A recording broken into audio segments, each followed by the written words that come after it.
Je m'en voudrais de vous faire attendre plus longtemps.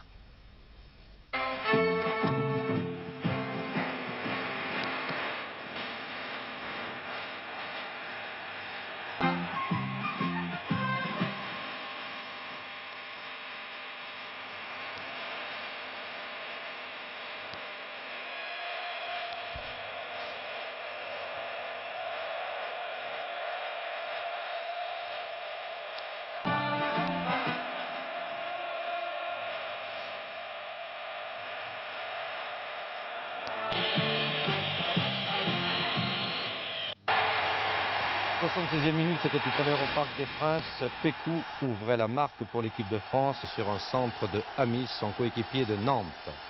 Jusque-là, les Français avaient dominé, mais piétiné devant les buts des Tchécoslovaques.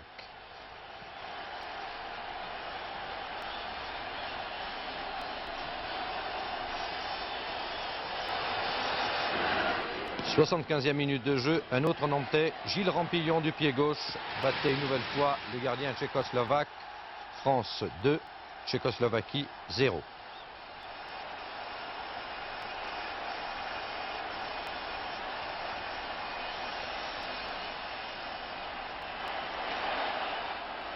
Oh, je suis très bon là. Moi aussi.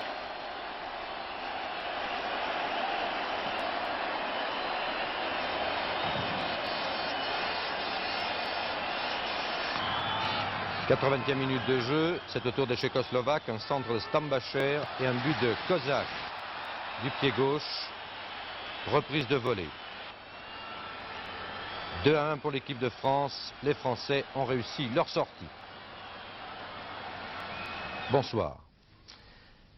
Eh bien, une chose qui est certaine ce soir, c'est si vous êtes encore devant vos récepteurs, si vous avez veillé, c'est que vous aimez vraiment le football et par la même téléfoot. Alors nous sommes un peu en famille, c'est un peu une veillée du football que je vous propose. Au programme, 2 matchs de championnat de France de 2e division, en l'absence de club de 1re division, il n'y avait pas de championnat cette semaine, à cause du match international bien entendu.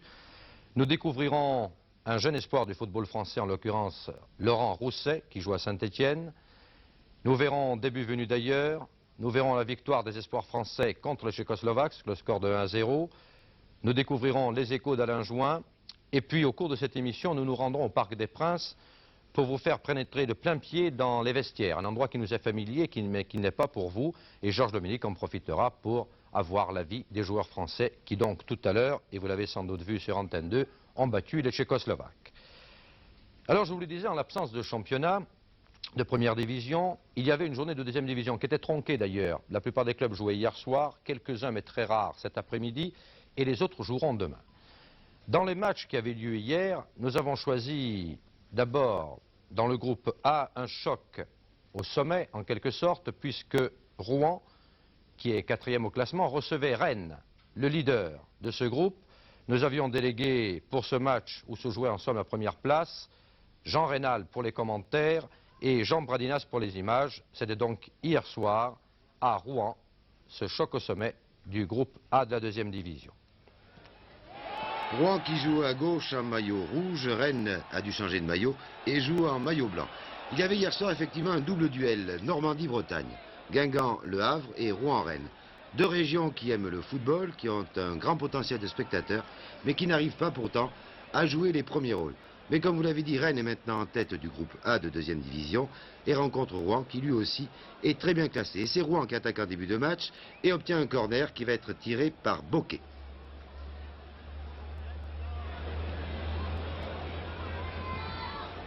Klimek, le gardien de but rennais, repousse, reprise de volée de Aulnay, le numéro 7. L'ailier droit a tiré du gauche, mais à côté.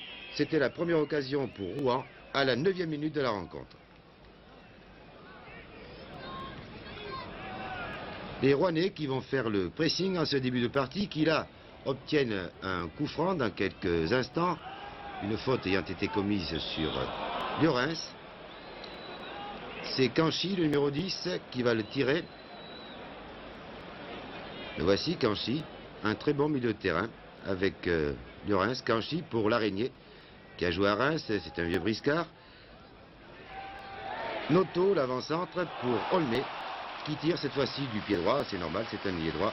Et encore à côté, à noter que ce jeune joueur, Olmé, de 21 ans, a été très incisif, il a donné souvent des frissons aux supporters rennais. Maintenant, nous atteignons la 19e minute, alors qu'on a noté que Rennes était plutôt mal à l'aise. Vous voyez les Rennais en ce moment qui ont la balle, ils jouent en maillot blanc, mais leurs passes sont parfois trop imprécises et vont souvent vers l'adversaire. Et c'est l'Araignée là qui a intercepté,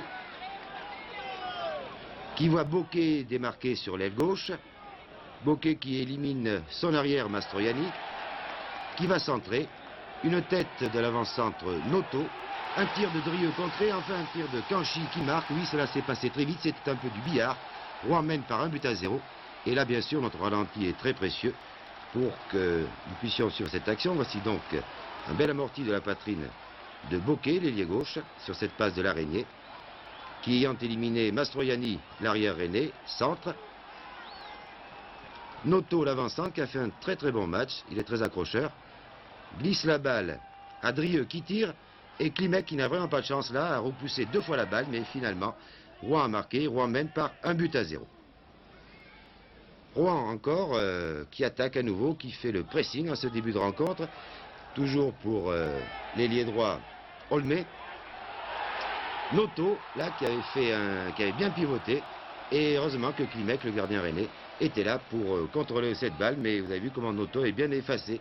Le stopper de Rennes, le Du.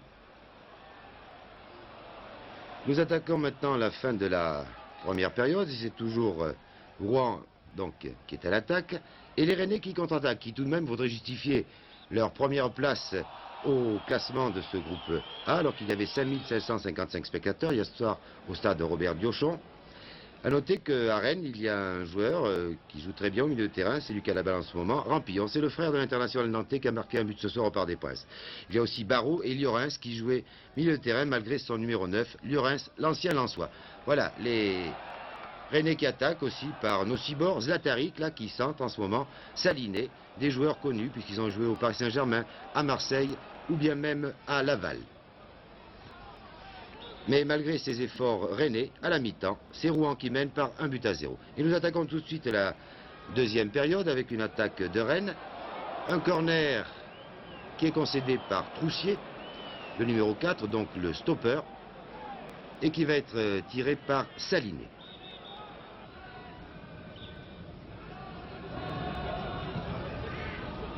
Zlatarik qui va tirer à 2 reprises. Voici le deuxième tir de Zlatarik. Llorens qui marque. Mais la balle avait été auparavant détournée par Meunier, mais il était hors jeu. Le but a donc été refusé par M. Quignon, que vous voyez, un excellent arbitre. Et le ralenti va vous prouver que l'arbitre ne s'est pas trompé, comme quoi nos ralentis de Téléfoot 1 ne sont pas toujours défavorables aux arbitres. Donc, Saliné a tiré le corner. Zlatarik a repris la balle une première fois, ensuite une deuxième fois. Meunier détourne la balle, mais Llorens est hors jeu. Il croyait bien avoir égalisé, vous voyez, il lève les bras au ciel. Mais c'est toujours Rouen qui mène par 1-0. Et Rouen qui continue, un coup franc tiré par Bouvray. Le gardien de but, René Klimek, détourne en corner. Alors à Rennes, c'est facile de savoir qui tire le corner, c'est toujours Saliné. Du droit comme du gauche, du côté droit comme du côté gauche. Tête de Drieux. Au-dessus. En fin de match, Rennes va bien sûr chercher à égaliser pour essayer de préserver cette place de premier. Et c'est Saliné là qui est dangereux, mais Tizio, le gardien de but rouennais, plonge dans ses pieds au ralenti. Nous allons voir, cela s'adresse un peu aux jeunes, bien qu'il soit un peu tard aujourd'hui. Si vous voulez jouer gardien de but, voyez comment il faut faire pour plonger dans les pieds d'un adversaire. C'est-à-dire que Saliné a un peu perdu la balle, mais c'est très bien joué de la part de Tizio, le gardien de but de Rouen. A noter que Saliné, très sportivement, a évité le gardien de but. Fin de la rencontre, un coup franc donc tiré par Barrault. Les Rennais, et c'est bien normal, cherchent à égaliser, cherchent à marquer un but. Troussier dégage en corner. Le corner va bien entendu être tiré par Saliné. Toujours lui. Le numéro 11 de l'équipe de Rennes. Nous jouons là les dernières minutes de la rencontre. Troussier qui renvoie et le stopper, le Du de 20 mètres, tire sur la transversale. On avait bien l'impression là que le gardien de but rouennais, Tizio, était battu. Nous allons revoir cette action car ça a été la plus dangereuse pour les Rouennais. Le tir du stopper, le Du, oh oui, des 20-25 mètres, sur la transversale. On peut dire que les Rouennais, là, ont eu chaud. Toujours donc 1-0 pour Rouen, et nous attaquons la dernière minute de la rencontre. Bien sûr, les 5555 spectateurs estiment que le temps réglementaire est déjà écoulé. Les Rouennais, eux, ne se pressent pas, ils pensent qu'ils ont battu le leader. Et finalement, Rouen va donc battre Rennes par 1-0. Les Rouennais, je vous l'ai dit, donc, ne se pressent pas, ils ont tout leur temps. Ils dégagent souvent en touche comme cela se fait en fin de match, alors que les Rennais essayent encore. Essayent, vous voyez, vous avez vu Nocibor, là, le numéro 7. La balle est perdue. On a perdu la balle, mais vous allez voir que Jean Pradina, son réalisateur, à qui rien n'échappe, va la retrouver. C'est un agent de police, d'ailleurs, qui va la redonner. Et donc, après le match qui a vu la victoire de Rouen sur Rennes, nous avons interviewé tout d'abord Pierre Garcia, l'entraîneur de l'équipe de Rennes, et ensuite Sesto Vanzo, l'entraîneur de l'équipe de Rouen, victorieuse donc hier soir au stade Robert Biochon, par 1-0 de l'équipe de Rennes, leader du championnat. Encore quelques secondes et l'arbitre va siffler la fin de la rencontre, qui voit donc le leader Rennes battu à Rouen.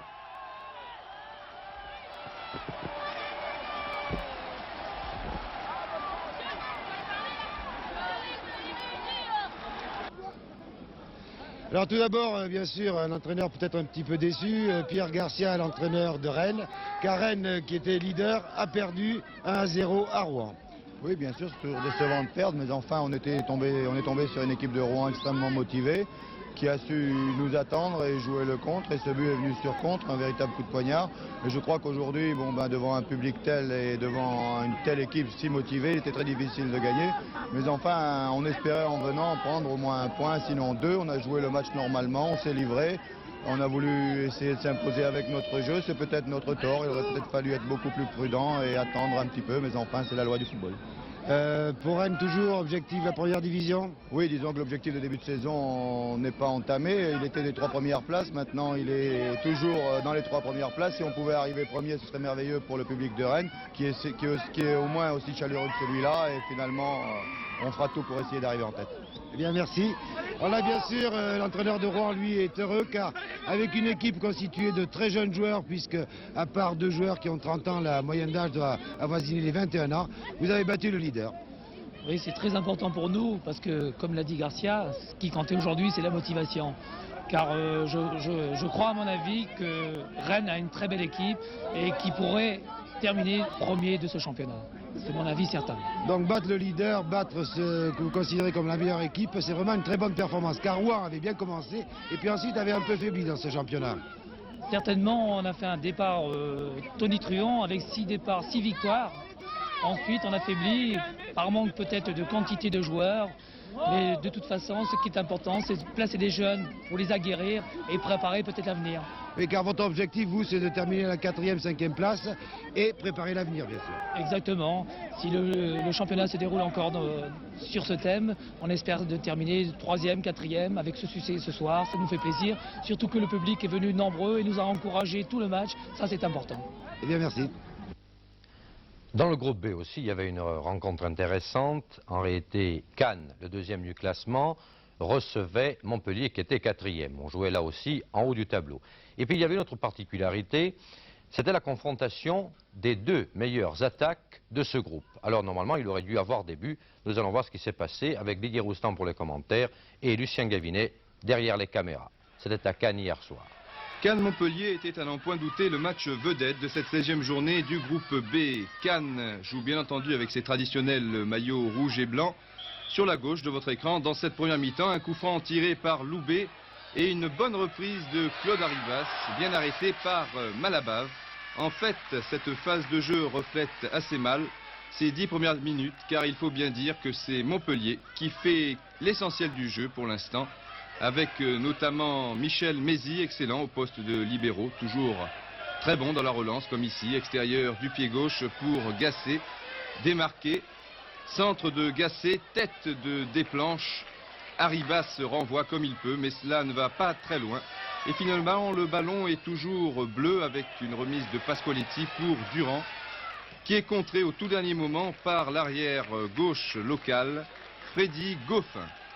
Un corner pour Montpellier, nous sommes toujours en début de partie. Et ce corner va être tiré par le numéro 19, Christian Saramagna, l'ex-stéphanois, qui se reprend bien après un début de saison bien difficile. Saramagna, reprise de Baldassara, tout seul à 3 mètres des Bucanois. Desplanches fait signe à Baoken. C'est ton adversaire direct, c'est à toi de le marquer. Et oui, Baldassara, malgré son numéro 7, joue au poste d'arrière gauche. On se croit vraiment en Coupe d'Europe. Revoyons la reprise de Baldassara et la remarque de Claude Desplanches à son ailier droit, Baoken. Cannes manque de sérénité dans l'entrejeu, comme ici Bernardet qui perd le ballon. On ne peut pas dire que Cannes joue très bien en ce moment, alors que Montpellier réussit tout ce qu'il entreprend, comme ici Ducoing pour Mézy qui s'intercale une nouvelle fois.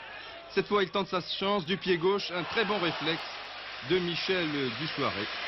Je vous dis un très bon réflexe car ce ballon a été dévié au passage, comme vous allez pouvoir le voir au ralenti, par la tête de Desplanches, le stopper cannois.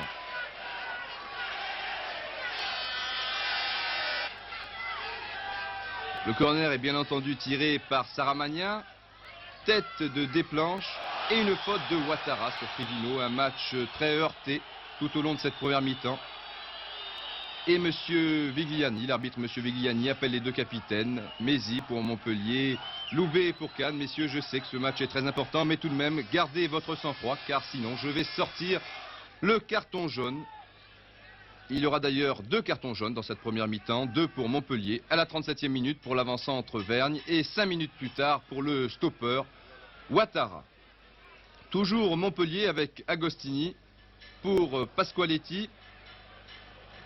Retourné de Ducoing et Modeste qui dégage en catastrophe ce ballon. C'est un corner pour Montpellier qui pour une fois n'est pas tiré par Saramagna. Et là une faute du gardien local Michel Dussoyer. Ouattara rate complètement sa reprise, heureusement pour Cannes, alors que Bernardet et Citer semblent s'en prendre à l'arbitre. À tort, car il n'y avait vraiment aucune faute sur cette action.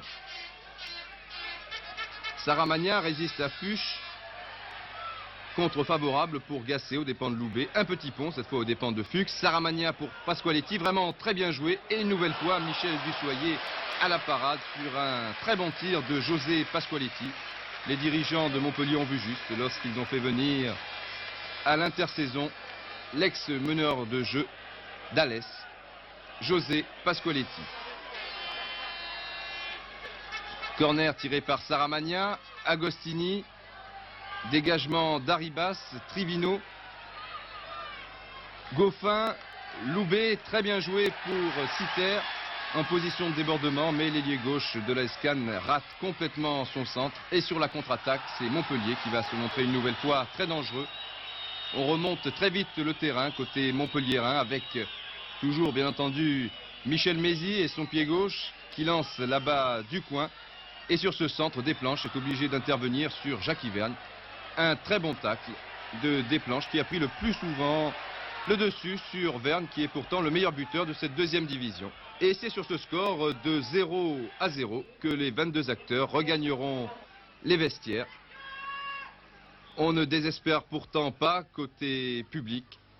On se souvient par exemple qu'il y a quelques semaines sur ce même terrain, l'AS Cannes avait réussi une excellente 2e mi-temps contre le leader Tavo. Alors pourquoi pas ce soir, comme ici avec Baoken et cette reprise de Charlie Loubet, qui n'inquiète tout de même pas Henri Malabave, qui aura passé une bonne soirée. À l'inverse de son vis-à-vis, Michel Dussoyer, très sollicité. Toujours Cannes à l'attaque, nous sommes en début de 2e mi-temps, environ à la 49e minute. Charlie Loubet passe Gasset. Baoken fixe Baldassara, Loubet en profite, déborde, centre de Loubet, mais la tête est montpelliéraine avec Durand. Et finalement un tir de Fuchs, l'arrière droit. Malabave va pouvoir dégager son camp tranquillement, donner un peu d'air à son équipe. qui à partir de cet instant ferme le jeu, multiplie les passes en retrait. Ici une faute de Bauken sifflée par l'arbitre M. Vigliani alors que Charlie Loubet ne semble pas d'accord. Gassé pour Ducoing. Mézy, il est finalement très souvent en position de milieu de terrain. Passe à Paco